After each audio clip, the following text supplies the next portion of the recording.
Mr. President, as we cooperate to solve the scourges of poverty, hatred, war, and man-made and natural disasters that have given us the refugee crisis we see today, we must draw from our spiritual traditions and that generosity of spirit which goes beyond legal requirement. Surah Abasa, the 80th chapter of the Quran, opens with God criticizing Prophet Muhammad, whom we Muslims regard as God's beloved, because he frowned and he turned his face away when one of his followers, a poor blind man, interrupted to ask him a question while he was occupied preaching to a rich and powerful unbeliever.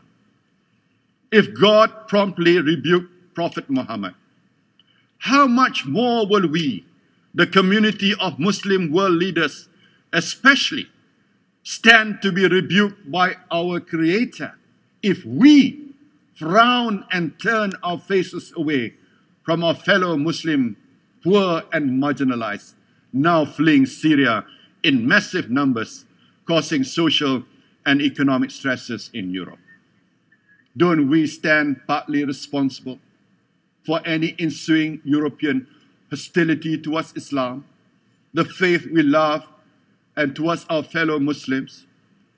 This is why Malaysia has taken over the years many people fleeing war, starvation, and persecution.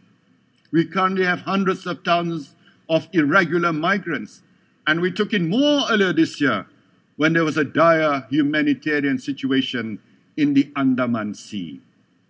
I am pleased to announce today that to help alleviate the current refugee crisis, Malaysia will do its share and open our doors to a further 3,000 Syrian migrants over the next 3 years. New international solutions are needed to deal with the migration crisis. The millions fleeing are people, and there are people like us. They should concern us all. We must respect our common humanity, for it is only when we transcend the silos of race and faith, only when we look at images of desperate migrants, the victims of extremists, and those whose lives are degraded by hunger and poverty. And what do we see? We see not strangers, but we see our brothers and sisters.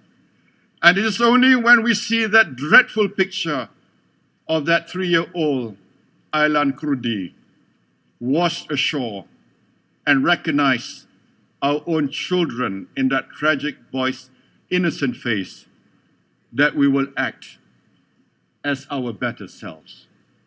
People around the world cry out for our help. We cannot, we must not pass on by. I thank you.